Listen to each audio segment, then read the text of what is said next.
All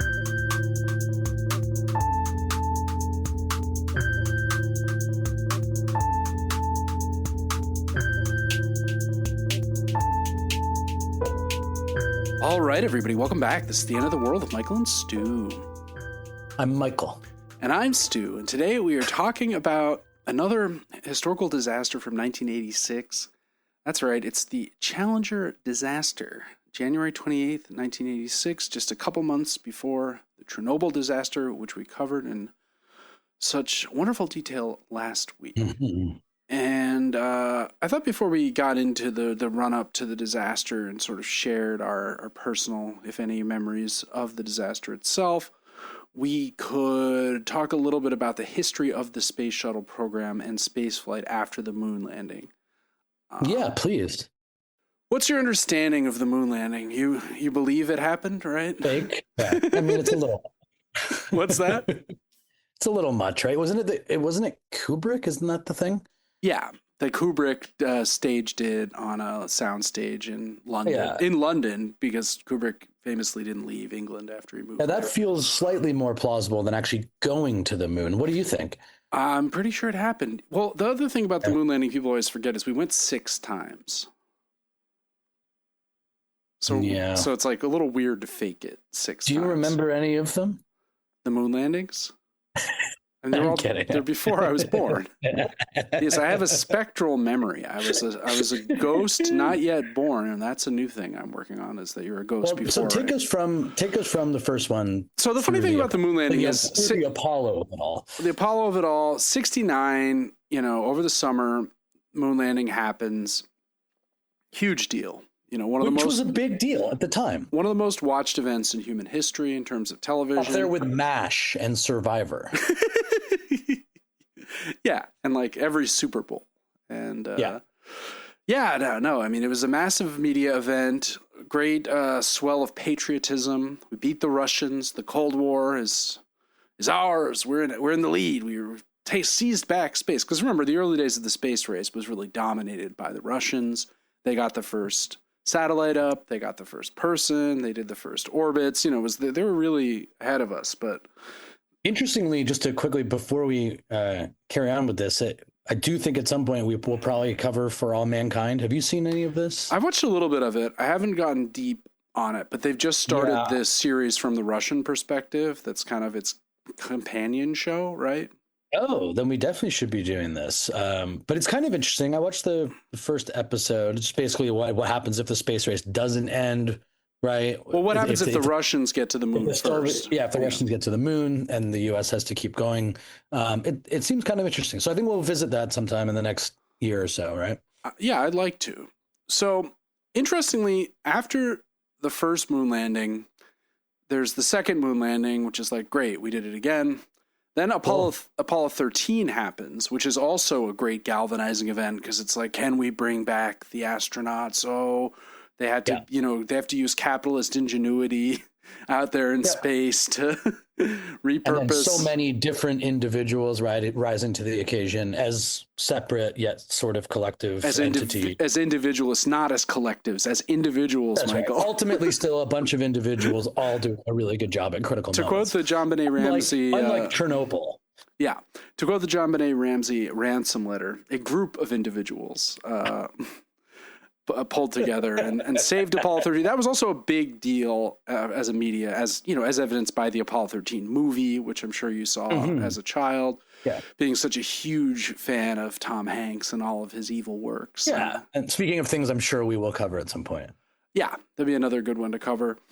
Interest after that wanes really quickly. It's like, oh, we're on the moon, ho hum. Even though they continue to do cool stuff on the moon, they have the lunar rover, they're riding around, they play golf on the moon, Come on, people, they're playing golf on the moon. Golf on the moon, pretty important. I'm glad we got there. Yeah, a young Greg Norman was inspired to... The shark? Yes, the shark. Bringing it back. I guess we should also acknowledge, this is just a little out of context, but speaking of the end of the world, the Knicks did win the championship. If that isn't a sign of the apocalypse, I don't know what is. Yes, unfortunately. Although it was fun to see one of those classic I really do hate the Knicks, and then came to like them, and then came to hate the idea of them winning. And then I was like, oh, I guess it'll be fun. And then they did, and I wasn't even in the city. So worked out pretty well, but I'm glad everyone had a great time. I'm happy. I'm pretty happy now that it's happened. People seem to be very joyful, which is just a rarity. So I think we take that whenever we get it type deal. And as a kid, I was a fan of the Knicks, and I did attend several games in their 94 playoff run, which was in Game 7 of the finals defeat to the Rockets. Mm-hmm. So I could feel happy for my younger self, even if I've moved beyond my Knicks fandom as an adult. Never mind. But like me and the Knicks, the American public moved beyond their interest in the moon landings.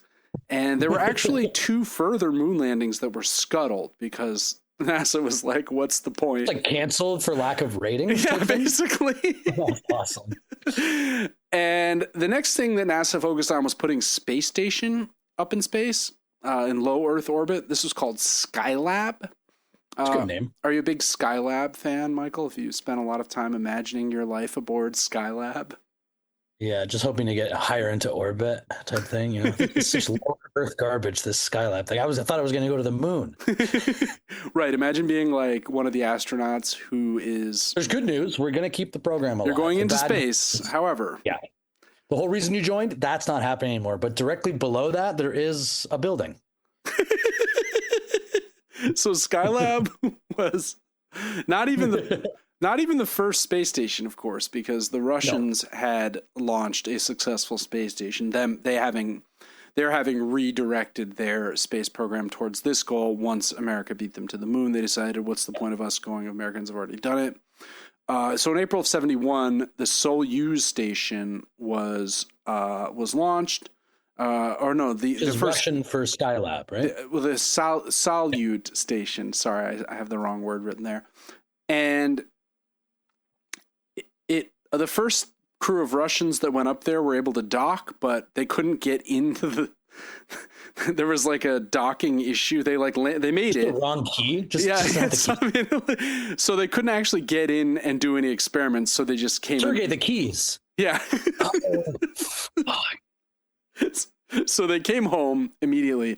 The second crew did dock and spent 23 days at the space station doing all their experiments, but unfortunately they did die burning up on re-entry. Because of, they didn't burn up, but they asphyxiated because of a leak in their capsule. So they were actually the only people in history to have died in space so far. The 2 or 3 astronauts that were on that mission, yeah. So Skylab, however, what's that?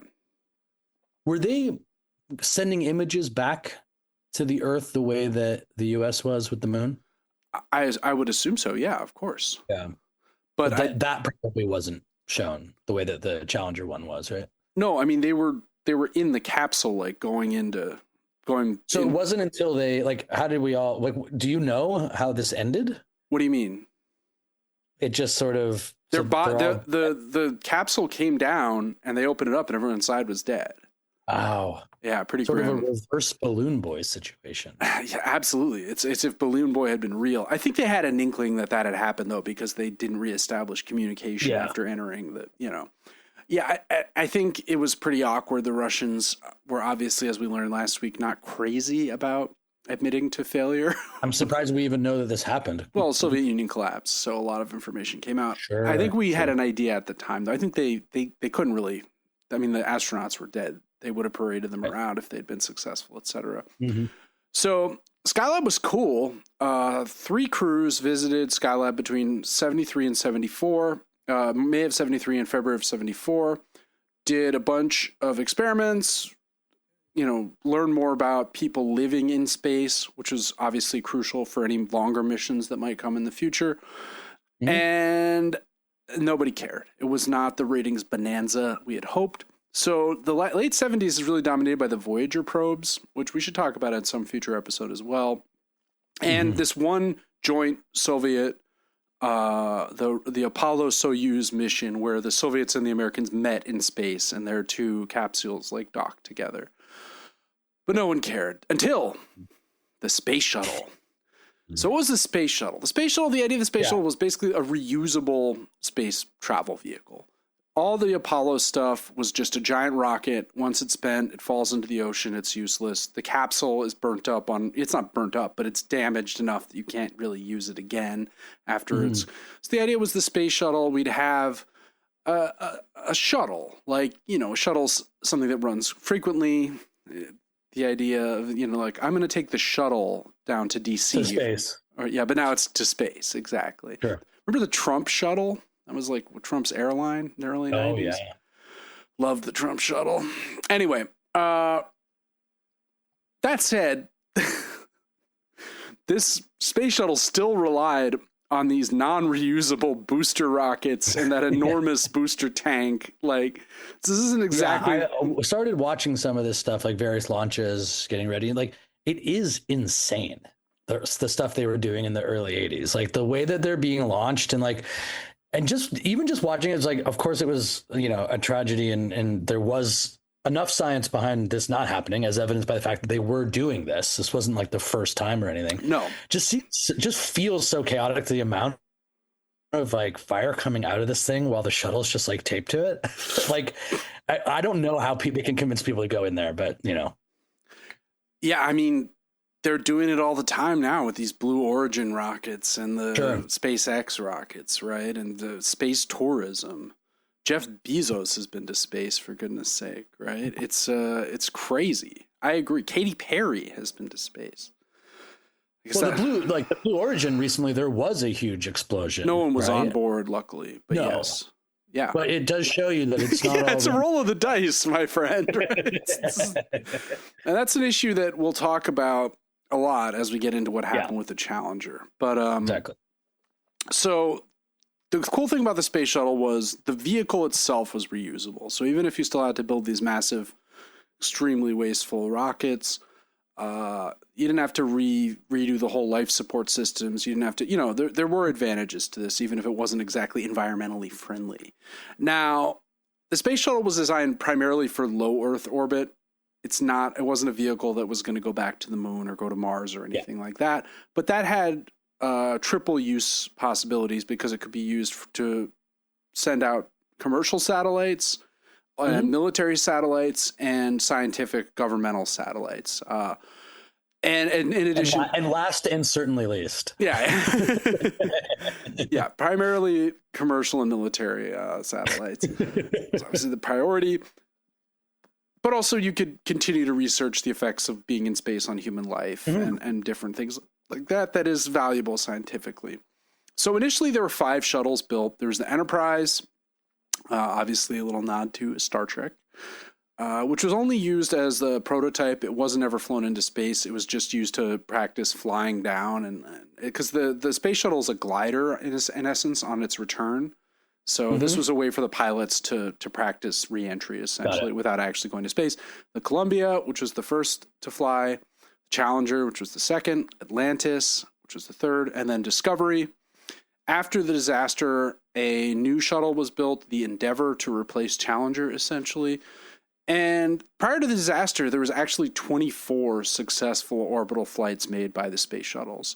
And very interestingly, the first shuttle launch was 3 days after I was born, on April 12th, 1981. Yeah, right around I was welcoming you. All systems go. Stu Watson's here. That's right. Just before I was born, I think Reagan was shot by John Hinckley, and then just after this happened. So these are kind of 2 historic events that bracket my existence. The idea of the Republicans being that we have to turn the page on the shooting. Can we throw a space shuttle up there? I think he got out of the hospital the day that I was born. I think I read that somewhere. But, he was fine and a great leader and certainly a wonderful person. The first few flights were, we'll have some Reagan quotes later on. The first 2 flights were just with two people, pilot and one other, probably a co-pilot. And they were primarily testing the make sure the systems work. Make sure that it actually works. Yeah, exactly. And then eventually they started bringing the number of people on board up to 7, which was the sort of designated crew amount, though I think it could safely carry 8 people if they ever need to rescue someone from a space station or something like that. Just one. Yeah, just one.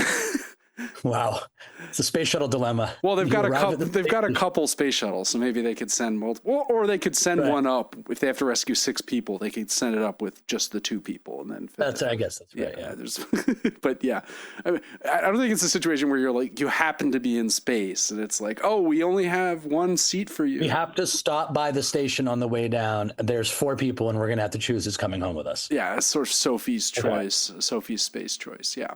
Mm-hmm. The Challenger was actually the second shuttle to be used, and it successfully flew 9 missions prior to the disaster. 9 for 9. Yeah, well, as a kid, I remember thinking that the Challenger was a new space shuttle. I had a lot of misconceptions, probably because I was a child. So you were 5? No, 4. I was 4, almost 5, and then when it blew up, and I remember thinking that the Discovery, which is the first shuttle to fly after the Challenger disaster, after a lengthy hiatus between launches, was also new. This is all wrong, but I had a child's understanding. Let us not forget. We're going to let it slide today. Okay. The big deal about this mission was, once again, there's a lot of excitement about this new space vehicle.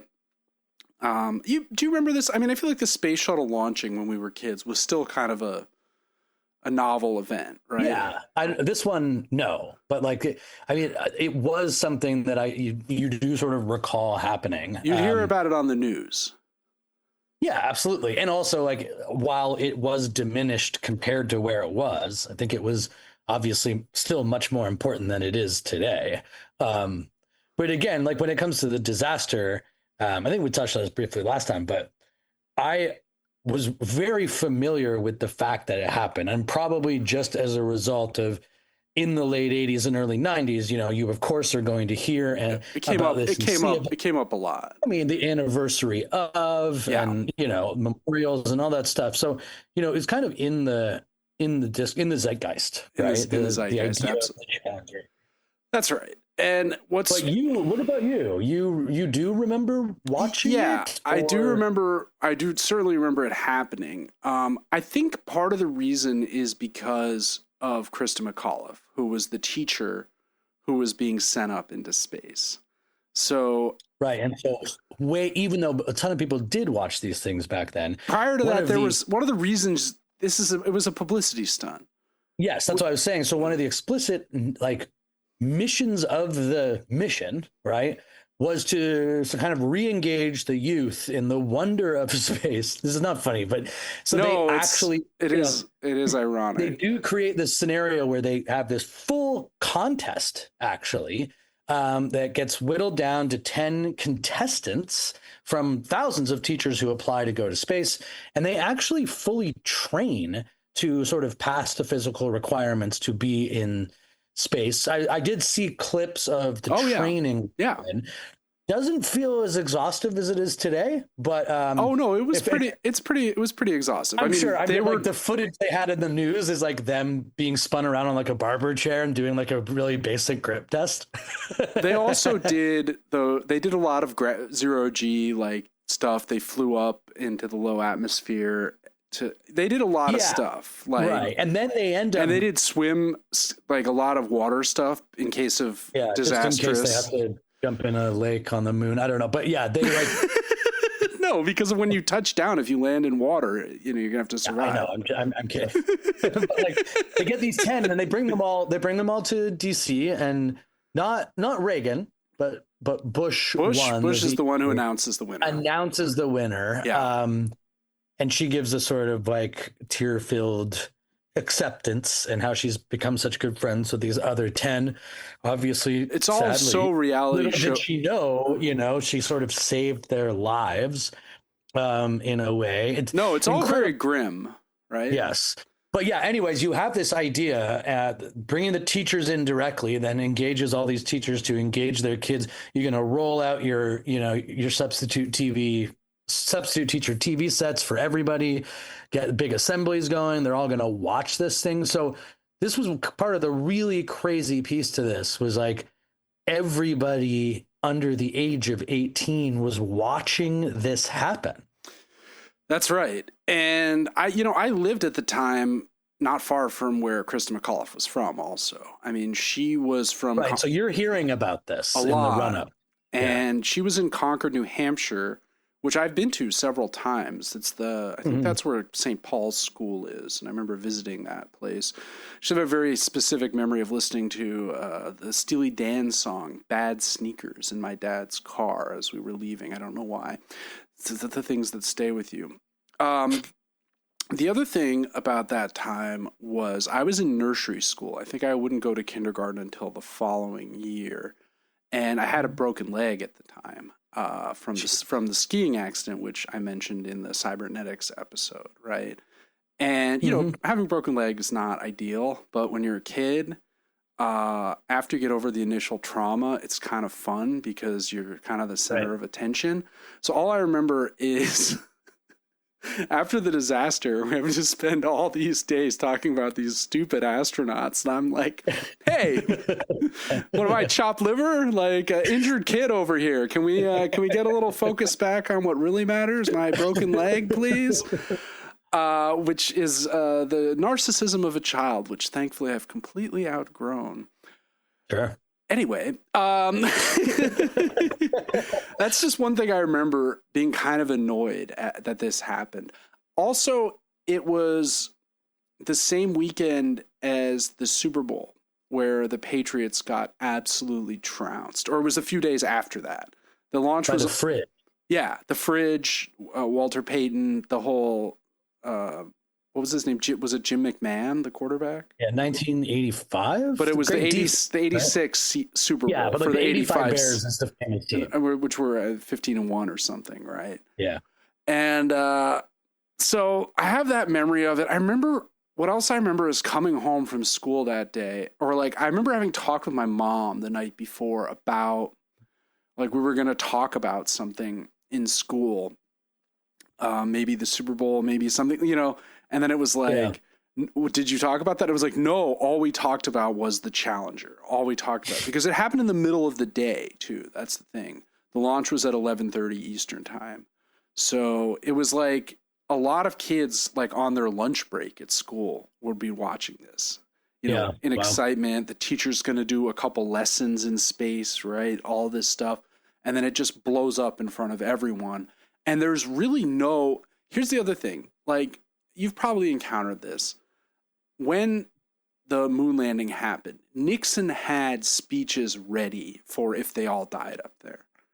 Right? Yeah. And these have all been released. You can like read what Nixon would have said if they've perished on the moon, and they will be there as a forever memory for us as we... Right, we must push forward. But there was none of that in place for this, as we'll talk about, right? Mm-hmm. So it's the whole thing is a kind of a huge media botch, right? Yeah. I watched a 4-part documentary on Netflix that came out in 2020 called Challenger: The Final Flight, which was quite good. I'll put a link to it in the show notes. And it has a lot of interviews with the family members and surviving astronauts from that time, talking about the trauma of this event. And basically, the first comparison a lot of people made in the aftermath of the explosion itself was to the Kennedy assassination. That this was that kind of galvanizing national tragedy. And I would say prior to 9/11, this had that character for me. If you'd asked me what was the biggest like national disaster, as a kid that I experienced, it would definitely be this, right? Yeah, in fact, we did learn just today that the State of the Union itself was delayed for a week as a result of this, as sort of like a period of national mourning, kind of. Yeah, I mean, flags were flown at half staff. I think everyone really had built up in their mind since Apollo, really, this sort of idea of America's preeminence in space, and that this led to a certain degree of arrogance, maybe hubris, our old friend. It does seem like it. Yeah. Now we talked the first part of the documentary. I'm not going to go over it exhaustively, but it covers a lot of what we've already discussed. Nixon was actually the one who authorized the space shuttle program as Apollo was winding down.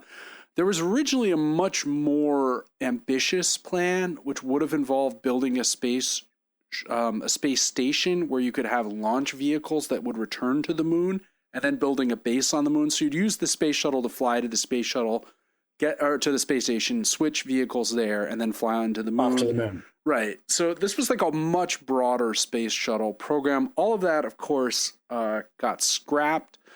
And instead, we just had this space shuttle, which was essentially a glorified. I like that. Scrap it. We'll just go up. We'll just go up and back a bit. We'll put satellites. We'll drop off some satellites. That's all. That's all we really need, right? And one thing that is interesting, and that the Krista McAuliffe selection points to, is that everyone who went to the moon was a WASP. They were all just like white Anglo-Saxon Protestants, right?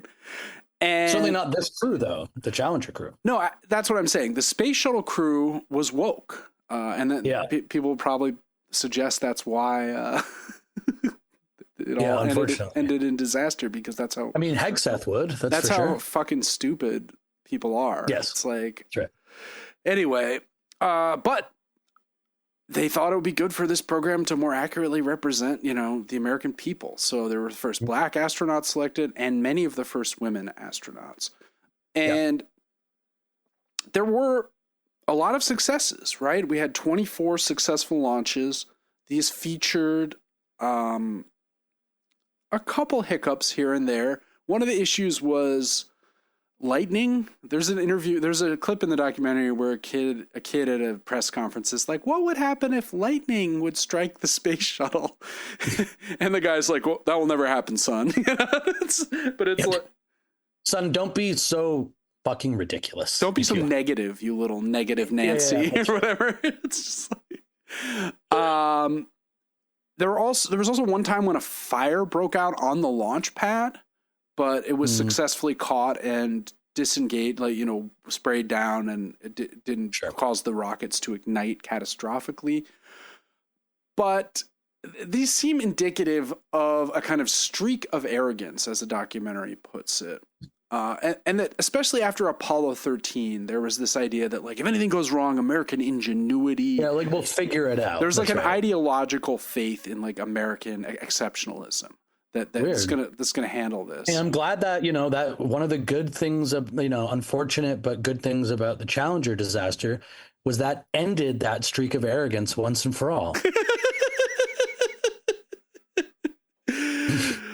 Yeah, and we definitely didn't have a second space shuttle disaster 17 years later. Oh wait, no, we did. We did. Anyway, so the second episode of the show, we get to see it opens with a big Seinfeld bit from his Tonight Show era, this mid-'80s Seinfeld. And he's talking about how... Send someone who doesn't want to go? Yeah. You're familiar with this one? Mm-hmm. It's pretty good. And, once again, the issue is people are getting bored with this. Whatever. They, like you say, they go up, they go around a few times, they come back. Oh, they're up there for a week. Who cares?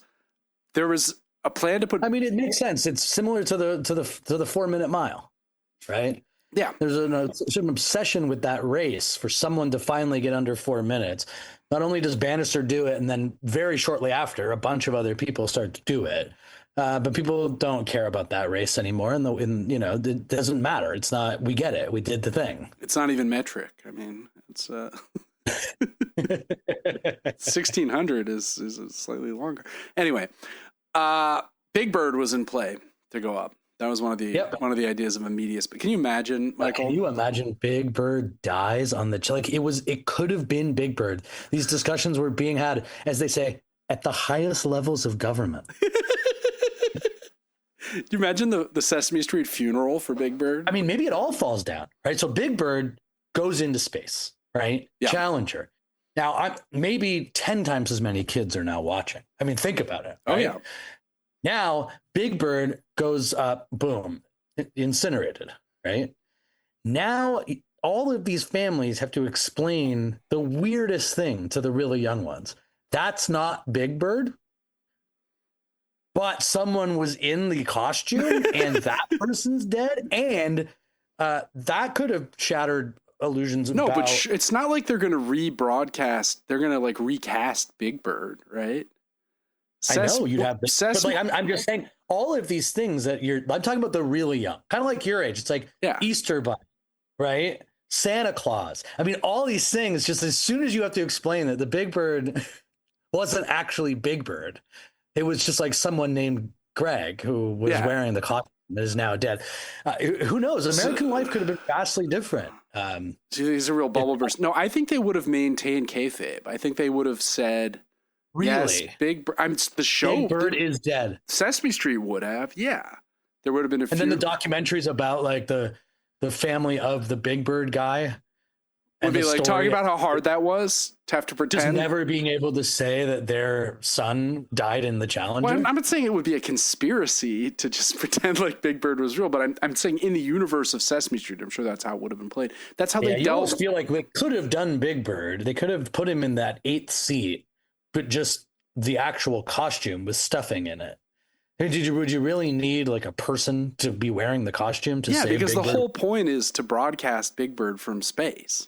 Yeah, but you could get an angle, get Kubrick back, you know, a little redux.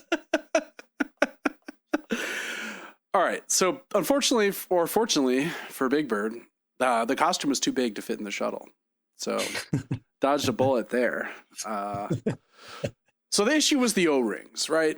The O-rings are the thing that it turns out were the cause of all this mayhem, the cause of the destruction of the shuttle. And these are just quickly describe what's an O-ring? It's a rubber ring. So the booster rockets are built in sections, and they screw together. And the O-rings are kind of like almost like washers, but made of rubber that are inside the joint. And what they do is they're made of rubber, and they can expand with pressure to prevent leakage, essentially, because the seal is going to be imperfect between the metal sections twisted together, essentially. Does that make sense? There's 2 O-rings. So what was the problem with them? What was the threat of using them? Well, we'll get into that in a little bit. But essentially, they were susceptible to cold. That when they got cold, they wouldn't expand enough to react to. So that's the issue, essentially. Okay. There were other issues prior to the disaster. In certain tests, they didn't cause the rocket to explode in a test, but they were worn down. They were eroding too much. NASA was aware that these were not in tip-top shape. Yeah, NASA was aware that there were issues with the O-rings, and there was actually a signed waiver granted acknowledging right before the Challenger disaster that there wasn't there's some similarity here too to like the amount of time that the Soviets knew that there was this problem with Chernobyl's design. Very fascinating. Absolutely. I wonder if the director of a Challenger TV show would give this the same treatment, but we'll have to wait and find out. Oh, that it was like the flaw of our ideology that caused this? Yes, that's right. That's right. Probably not. But there was a lot of media stuff about Krista McAuliffe. She's in the videos. She seems like such a lovely person, you know. Oh my gosh, yeah. You're just like, oh my gosh. I mean, in fact, all the teachers do. Yeah. They interviewed some of the teachers after they lost, and the one guy's like, "Hey, I mean, I'm in D.C. I'm at the White House, and I'm back to Boston tonight. My city, the mayor, other teachers, the kids are coming. There's a parade for me. It's going to be great." Yeah, no, and in the documentary, there's a bunch of interviews with the alternate, who, if Krista had, caught the flu or whatever, she would have gone in her place. She also seems lovely, and you get a sense. Today, I don't even think that teachers would be invited into the White House at all. Never mind get to join a space shuttle trip. That's exactly what I was going to say. I mean, you get a sense that teachers were respected and valued in American life at this time in a way that just, as a teacher myself, does not feel accurate to the moment. Mm-hmm. Mm-hmm. So the O-ring... Yeah, it felt like they were celebrated. I mean, obviously this moment is also propagandistic a little bit. So, of course. But like that, there was a feeling of there being this like direct tie to community that teachers are responsible for building.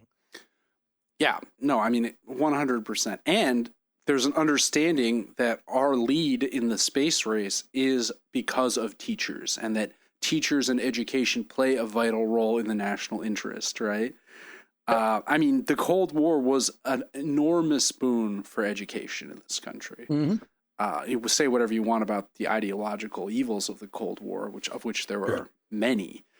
This is something that's very well documented in terms of the funding of higher education, science in schools.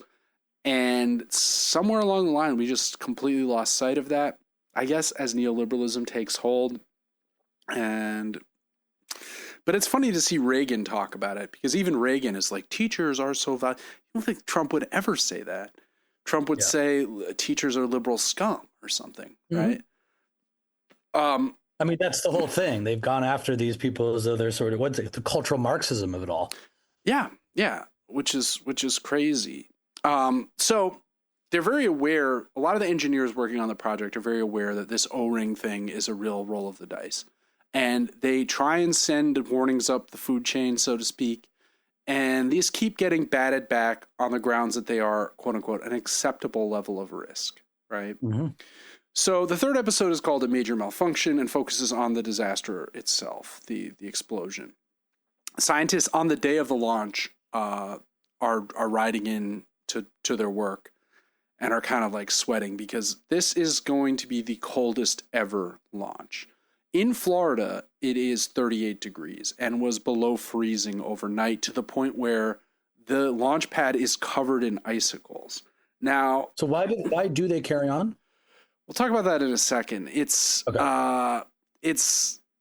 They've already delayed it twice. So initially the launch was on Super Bowl Sunday, and there was a weather forecast that it was supposed to rain, and that could bring lightning, as we discussed before. So they scuttle that. Turns out the forecast was wrong. They could have launched fine. And it was warmer on that day, so the whole thing may have gone off perfectly. But no. It's rescheduled for Monday. And once again, on Monday, there's another mishap where during the launch window, they have trouble getting the door sealed on the shuttle, because a screw becomes, what's it called when you're doing a screw and the teeth of the screw get dulled? Yeah, they get dulled, but there's a term for this, which I'm tip of the tongue phenomenon is occurring. As I mentioned, one of the advantages, and some of the astronauts are. Oh, you mean stripped? Stripped. Like thank you. Yes. So you can't. Oh, you mean like you can't. You can't unscrew it or screw right. So they have to drill it out, and they have to get all this gear up there. It's a real nightmare. But it's just one little screw. But when they first bring up the gear, they forgot to charge the batteries, because you can't have anything plugged in near the huge fuel tanks and stuff. So it's a whole. They end up having to pull it out and get a hacksaw, and so it seems like a really ill omen, right? In addition to the Patriots getting absolutely slaughtered by the Bears and their defensive linemen scoring a touchdown, right? I mean, they're just Chris McAuliffe from New Hampshire felt a little ominous. I wonder, and certainly felt ominous to me at the time. Although I do not remember a minute of that Super Bowl, I will say. I do remember the aftermath, in which everyone was sad. However, the people are, a little. These two delays, not unusual, right? This is something that happens all the time. The fatal launch then is at Tuesday, January 28th. It's supposed to happen at 9:30. It gets pushed back to 11:30. It went down to 22 degrees Fahrenheit the night before the launch, which is below freezing. And seems very cold for Space Coast, Florida to me, right? I don't know if I've ever been in Florida when it's below freezing. Yeah, I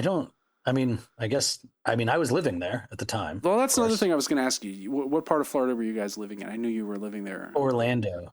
It's not that far. No. I mean, ask my brother his impressions of this. I'm sure my brother remembered it. Yeah, it would have been good if you had done that even before the episode that we Never mind. Anyway. I just remembered now that I lived right down the street from where this happened, but that's fine. Well, not right down the street, 100 miles or so, right? Yeah. I mean, compared to you up there and hanging out with McAuliffe, living next door to Bobby Orr, as I did as a child. Yeah. John Havlicek was seen in the neighborhood riding his bike. Mm-hmm. You know, it was a real Boston suburb utopia. And I would go swimming in the Walden Pond, right? I mean, this was real New England. Idyllic. But anyway, launching below 53 degrees was not recommended. So here we are at 38 degrees, and it had been 22 degrees overnight. And the space shuttle's sitting out on Dude, those numbers just don't add up. Yeah, it doesn't make sense. And a lot of people are warning about this, but there's an enormous pressure to proceed. Even the orange crop in Florida was blighted by the frost. And so that was the other big story the morning of the launch. And Larry Malloy is the guy who overrides these. He's one of the NASA higher-ups, or he's the one who's like, no, we're going to go ahead, despite the warnings. And when they go to get on the shuttle, the launch gear is still covered in icicles. And there's like... And they're still just like, oh... It's fine. It'll be fine? Yeah. How strange. It's quite strange. And there's worry that the icicles will break off and damage the paneling on the back of the shuttle, which could lead to problems on reentry, which is actually what happened. So the idea of it, just the fact that it was cold enough for ice to form wasn't enough, but they're like, hey, we do have to be concerned about what might happen with the icicles. Yeah. Also very strange. It's like we say when there's a near miss penalty in the box, it's not enough. Yeah, not quite enough for a penalty. Yeah. And 18 students from Krista McAuliffe's school were in attendance for the launch, along with her parents and her immediate family. And tons of people there. But this is a big spectacle. Plus the families. All the pomp and circumstance. Yeah. All the families of the other astronauts. And again, this is the first civilian person who's going to go, the first everyday person who's going to go in space, right? Yeah. And there's just this weird pressure to proceed that to this day does not really make sense. The main issue seems to have been there was a lot of launches scheduled, and any delay in this launch would delay future launches. And NASA was under a lot of pressure to kind of crack the whip and keep this schedule going. Really? Which seems, in light of what happened, extremely short-sighted. Because of this disaster, there were no launches for over 2.5 years, right? So we see the footage of the launch. Everyone's excited. Goes up, looks great. No problem. Then it blows up.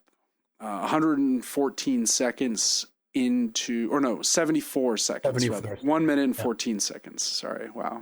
My mind is slipping. And there's just silence. And you hear over the broadcast, obviously, a major malfunction is what the intra-NASA people say to each other. And then over the intercom at the site, someone says, the vehicle has exploded. And it was quite clear. Well, right. But imagine you see your husband or your wife or your child blow up. Yeah. And then just a voice confirming that that's what's happened. Yeah. And I think a lot of people are in denial about this. They're like, Right. And it's important just to note again, though, like this is happening. Like the footage that I watched is just on CNN.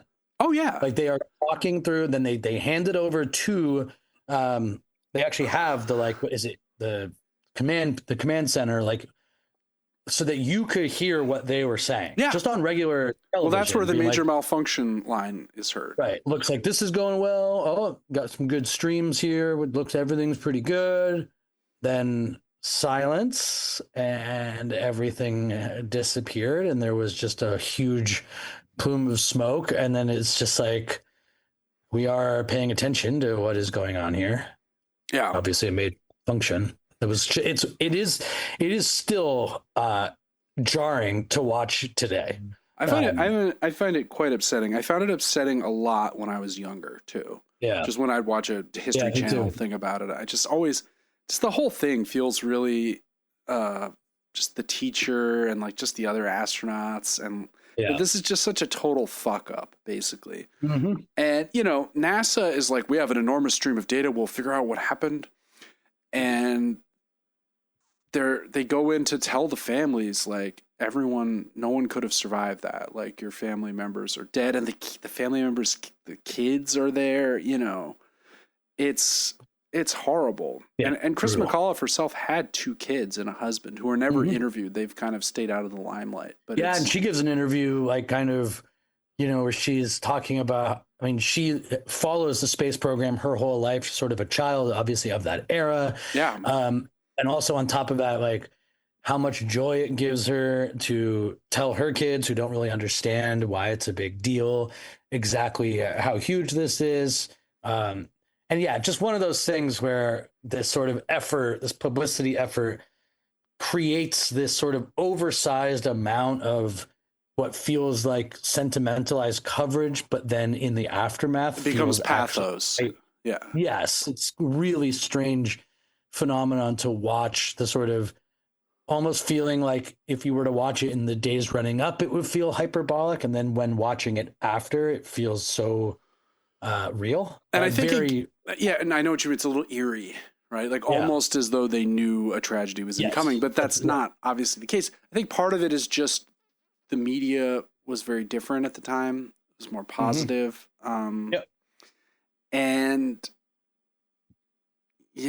we have, this becomes a jarring psychological moment for people across the United States. And for kids, it's like the first time you've ever see someone die, basically. Yeah. Right. Yeah. I mean, it certainly was for me. Like I hadn't had any relatives die at that point. My parents were very young, right? I think my mom was 26 when this happened, right? Mm-hmm. And a couple years later, my step grandfather died, and then my grandmother, my mom's mother, passed away in 1988 and 89, I believe. And you were like, "This is just like the Challenger." I mean, not exactly, but it's no, but you know what I mean. Like that reminds me of the Challenger disaster. Just like the reality of death had been introduced in a sense by the Challenger, but it's obviously different when it's someone you personally know. And not just into thin air. Right. But it's also abstract because when you're a kid, it's not like they take you into the death chamber of your cancer-ridden grandmother to see her die, right? Mm-hmm. So I received that information in the same kind of alienated way that you received the information of these astronauts' death. I'm not quite sure what I'm saying, but like if you're watching it as a kid, I don't know if you remember, but like you obviously know something's gone really wrong when you see the explosion. But you probably, if you're young enough, it doesn't really process that this necessarily or inevitably or invariably would have led to the death of everybody on board. Yeah. Right. There's no way to consider that was sort of possible, Yeah, and I remember being even a little later confused about how far they'd traveled before they blew up. Because I remember I was looking at a map, and there's that part of the Marianas Trench that's called the Challenger Deep. And I was like, is that like how far the Challenger rocket flew and crashed into the deep Pacific Ocean? And it's like, no, you idiot, you child, you foolish child. But it's like I didn't have because they're going to space. So it's like, well, space, couldn't you just go up into space and then you land somewhere else on the Earth, right? Right. It's just a childish confusion. Reagan gives that famous speech where he quotes the poem High Flight, which I had always thought before doing research for this was a poem from the 1700s or something. Or when he says, I have slipped the surly bonds of earth and touched the face of God is the line that he cites. I'd always thought those were lines that were from an old poem, but no, in fact, they're from an American pilot named John Gillespie McGee Jr., and he wrote this poem in a letter he sent to his parents before he was killed in action in 1941. He was actually flying for the Canadian Air Force because it was prior to the U.S. entry, and so he went to Canada and volunteered to be an airman. He's like, I'm a pilot. Wow. Can I fly for you guys? Yeah, a lot of people did this. And I'm going to read the poem just because I think it's actually pretty good as far as this kind of thing goes. And Reagan actually, what he quotes is from the first and the final line. But the rest of the poem is it's kind of old school. It's got a sort of 19th century romantic vibe to it, but it's metrically quite accomplished in its way. Oh, I have slipped the surly bonds of earth and danced the skies on laughter-silvered wings. Sunward I've climbed and joined the tumbling mirth of sun-split clouds, and done 100 things you have not dreamed of. Wheeled and soared and swung high on the sunlit silence. Hovering there, I've chased the shouting wind along and flung my eager craft through footless halls of air. Up, up the long delirious burning blue, I've topped the windswept heights with easy grace, where never lark or even eagle flew. And while with silent lifting mind I've trod the high, untrespassed sanctity of space, put out my hand and touched the face of God. Right? It's a sonnet, 16-line poem, and not Shakespearean. Oh, no, it is Shakespearean. No, it's not Shakespearean. It's some kind of Italian form or Miltonic sonnet. But never mind. It's a good poem. It's fine. It's not like amazing, but it's good. And apparently a young Ben Lerner, who's I think Lerner's a little bit older than I am. Seriously? He heard this. No, he heard Reagan read this, and that's what inspired him to become a poet and a novelist. No. Yeah. That's amazing. Isn't that cool? Well, just like the possibility of language to console in the face of tragedy is something powerful.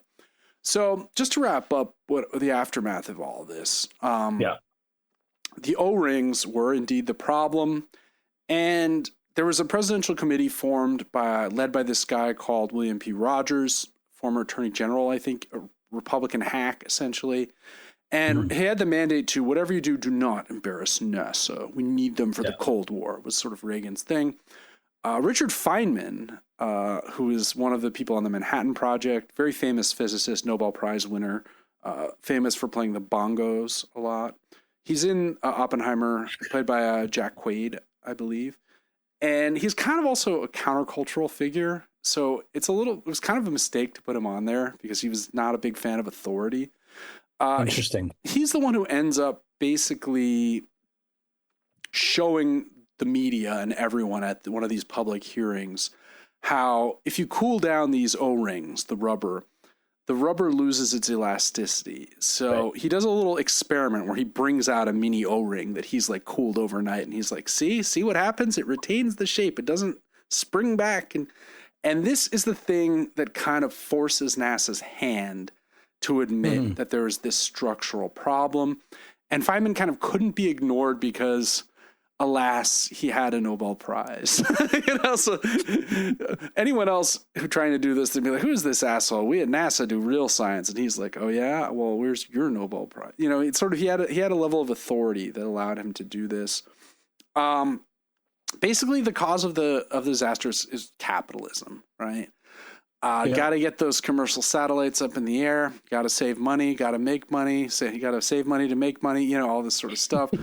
The family members are kind of appalled as this news comes out, where people are like, "We knew there was a risk, but it was an acceptable risk." And it's like, "Oh, it was acceptable for my family to die." Is that what you're telling me? Well, it's interesting that you bring that up because, as I mentioned, I was watching some of the older footage, sort of the next day stuff, and they interviewed John Glenn. Oh yeah. And that's basically like, this is the next morning, and he's just like, I don't know if you watched it, but he was just weirdly, I did watch it, calm about it. And he was just like almost not just calm, like resigned. Like his exact quote is, I think that anybody who's had any connection with the space program, has felt that someday there'd be a loss in flight. I mean, we're dealing with tremendous powers and speeds. Are we going to be perfect? Guess the answer was proven this morning. No. Seems incredibly bizarre. Like, dude, man. Yeah, what? like read the room a little bit, maybe. But by the same token, that's the pragmatism of the astronaut, the scientist, the military man, right?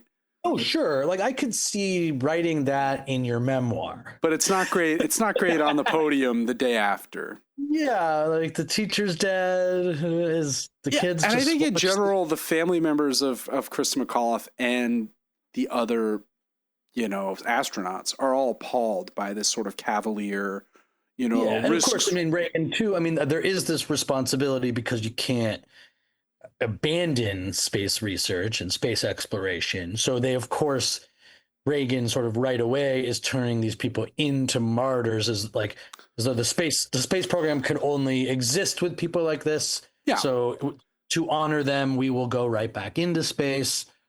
Which, And there had been people who died in the run up to Apollo. There were those astronauts who asphyxiated during a test and burned to death because of an oxygen leak. So, yeah, I mean, they found the shuttle about a month or two after, and the cabin where the people were was intact, which kind of implies that they may have lived until it crashed into the water, which is pretty grim. What?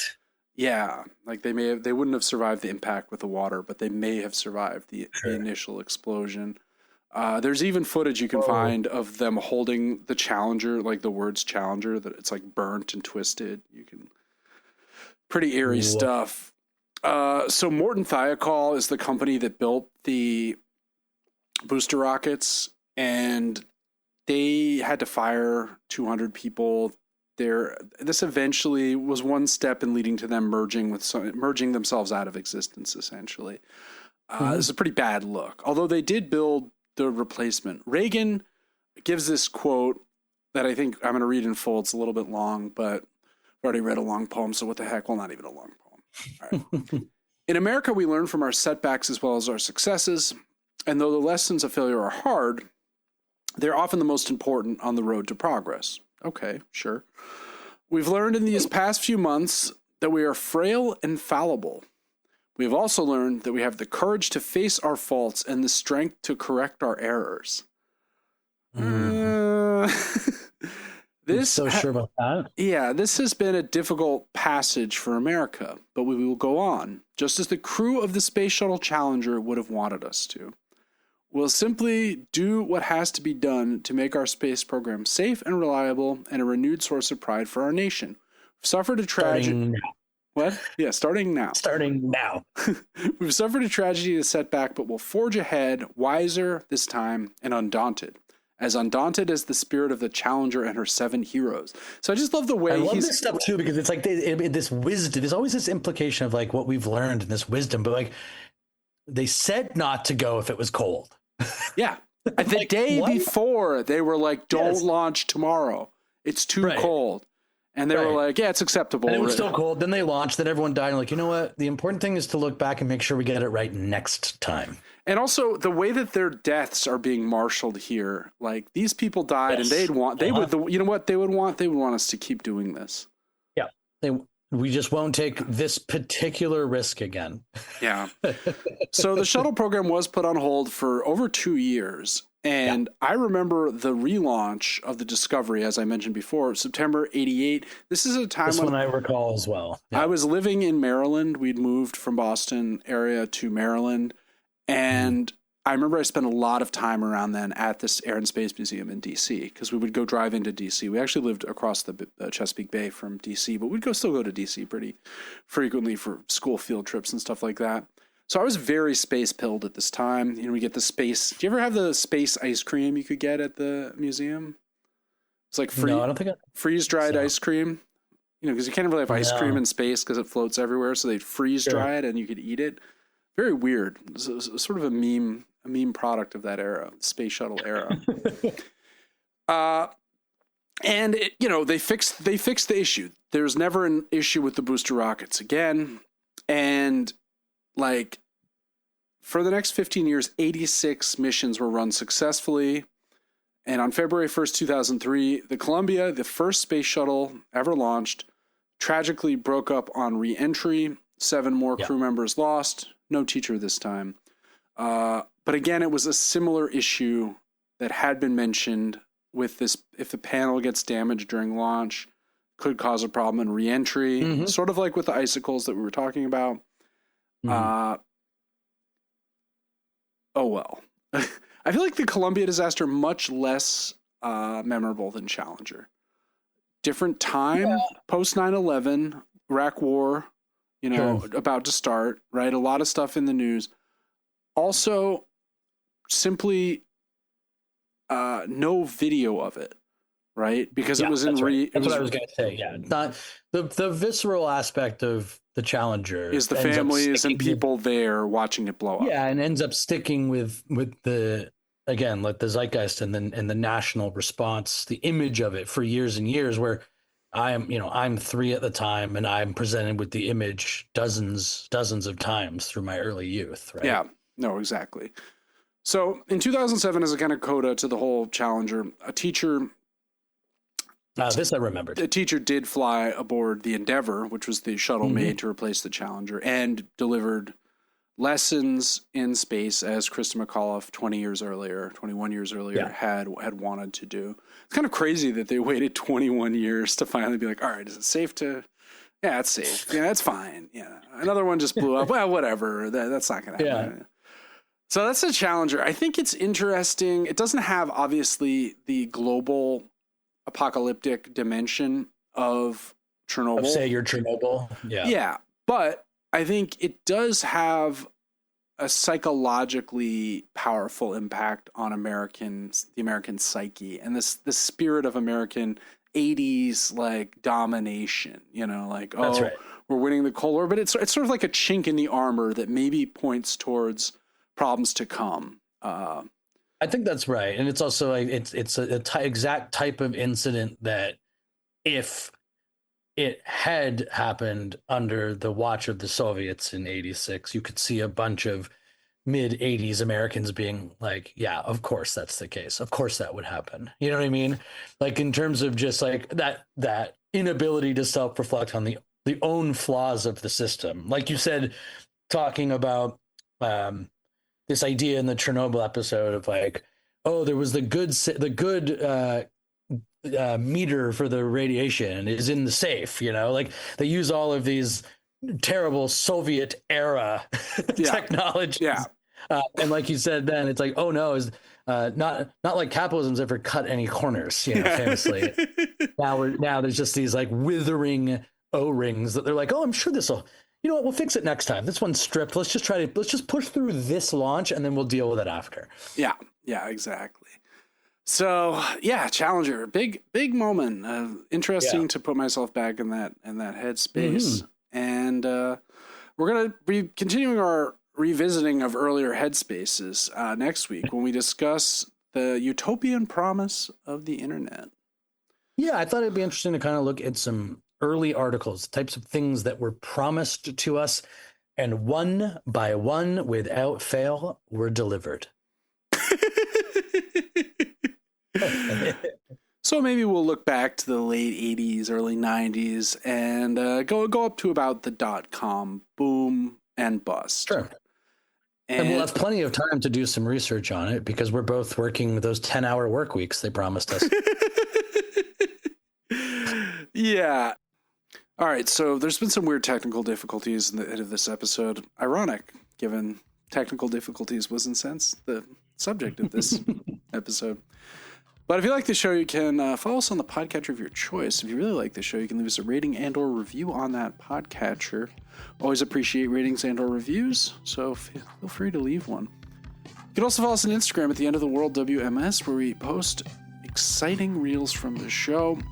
So next week, internet and its promise and failure to deliver on that promise. And until then, this has been the End of the World for Michael and Stu. I'm Michael. And I'm Stu, and we will talk to you real soon.